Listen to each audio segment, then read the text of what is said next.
Saudara-saudari yang terkasih, merenungkan peristiwa Minggu Palma, saya teringat dengan sebuah gambar yang sangat menarik. Di gambar itu, Yesus sedang menaiki keledai dan ada seorang yang membawa daun palma di tangan kanan seperti ini. Sementara di tangan kirinya, di belakang badannya dengan tangan kiri, dia memegang sesuatu. Dia berteriak, Yesus Raja, dan tahu apa yang ada di tangan kirinya. Di gambar itu adalah pisau. Gambar ini menarik karena memang sungguh menggambarkan apa yang pada siang hari ini, pagi ini sedang kita rayakan. Yerusalem, tempat yang menyambut sang raja dengan gembira lambaian daun palma, adalah tempat yang sama juga yang berteriak lantang meminta sang raja disalibkan. Maka Yerusalem berubah dari yang awalnya menyambut, akhirnya menjadi menyambit. Tahu ya artinya menyambit? Menyambit artinya melempar. Yerusalem berubah dari, kan kata Yerusalem itu dari Shalom. Dari Shalom artinya damai, akhirnya berubah menjadi zolim yang artinya kejam dan bengis bagi sang raja. Dan itu terjadi hanya beberapa hari. Minggu sampai ke Jumat hanya beberapa hari. Saya masukkan bahaya soalnya. Tetapi disinilah makna mendalamnya, bahwa sebenarnya Yerusalem adalah suatu metafora, suatu penggambaran dari kerapuhan hati manusia yang bisa begitu dengan mudah memuja sang raja pada suatu waktu, tetapi lalu mengolok-olok dan membunuhnya tidak lama kemudian. Sadarkah saudara-saudari terkasih bahwa sang raja itu juga sering masuk ke dalam gerbang hati kita dalam bentuk yang sederhana, yakni dalam hosti kecil yang setiap kali kita terima dalam perayaan Ekaristi. Maka pertanyaannya, apakah kita juga termasuk mereka yang bersorak gembira ketika ia masuk, namun kemudian menyalibkan Yesus lewat dosa-dosa kita, lewat nafsu, lewat kecemaran, lewat dusta, lewat kebencian, hasutan, dan juga umpatan. Berapa kali kita menyalibkan sang raja yang bertahta di hati kita itu? Maka adalah pilihan bagi kita akan menjadi Yerusalem yang bertahan dengan lambaian daun palma, atau menjadi Yerusalem yang menyalibkan sang raja. Kalau Yerusalem ternyata butuh beberapa hari, dari hari Minggu sampai hari Jumat, untuk berubah dari Salom akhirnya menjadi zolim.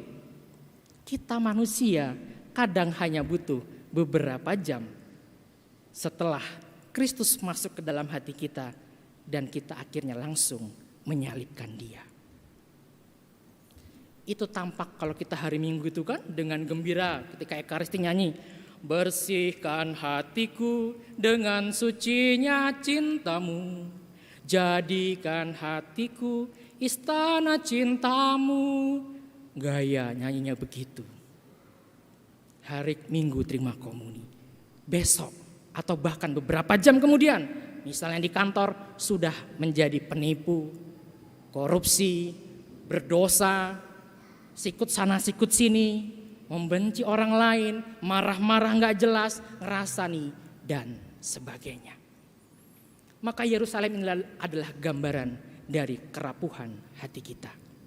Itu yang pertama. Yang kedua, melalui kisah sengsara yang kita dengar tadi, sebenarnya Yesus sedang mengajarkan apa artinya konsisten pada pilihan. Bahwa Yesus dengan taat dan setia melaksanakan kehendak Bapa. Dan kita diajak berefleksi bahwa ternyata bisa jadi dalam hidup kita sering plin-plan, tidak bisa konsisten dalam memilih. Dan ada begitu banyak faktor yang membuat kita ini mudah berubah pilihan.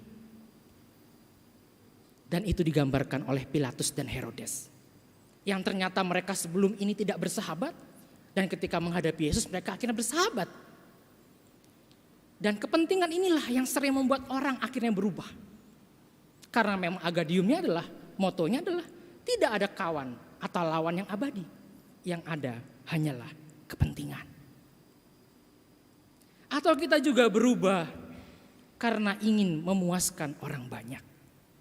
Maka tidak penting apakah pilihan tindakan kita itu baik, apakah pilihan tindakan kita itu benar, dan apakah pilihan tindakan kita itu sesuai kehendak Allah. Tadi kalau kita cermati, Pilatus tidak menemukan kesalahan apa-apa. Dan dia punya kuasa untuk membebaskan Yesus. Tetapi dia tidak membebaskan. Dia tidak kuasa menghadapi desakan massa. Dan refleksi ini sangat relevan sampai hari ini. Bahwa begitu banyak orang mengubah prinsip kebenaran hanya untuk akhirnya mencari aman. Untuk mengamankan posisinya. Maka kita boleh bertanya juga. Kalau memang Yesus akhirnya masuk ke Yerusalem akan dibunuh. Mengapa Yesus tidak lari saja? Bisa Yesus lari. Tetapi meskipun Yesus tahu bahwa di Yerusalem dia akan dibunuh, tetapi dia tetap melangkah dengan tenang. Mengapa?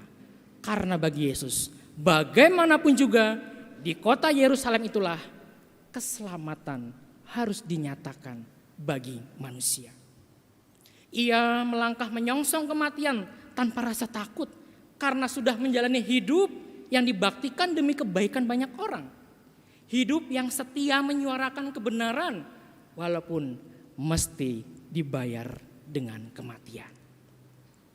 Saudara-saudari terkasih, kini lihatlah diri kita masing-masing. Betapa kebaikan bagi sesama seringkali kalah dengan nafsu untuk mengagungkan diri. Betapa suara hati kita akan kebenaran masih sering tertimbun oleh sikap acuh tak acuh dan egoisme. Jangankan kematian, untuk sekedar menyuarakan kebenaran, untuk sekedar mengingatkan mereka yang berbuat kesalahan dan dosa saja, dengan resiko kita dibenci dan dijauhi pun sudah membuat kita meringkuk ketakutan dan memilih mundur.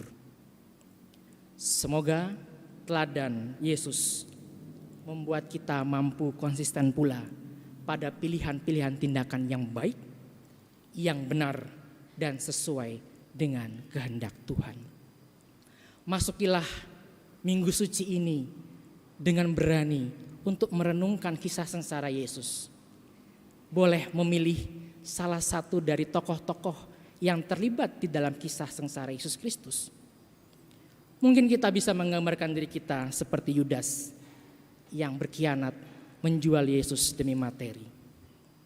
Mungkin kita bisa belajar atau menyamakan diri seperti Petrus yang oportunis.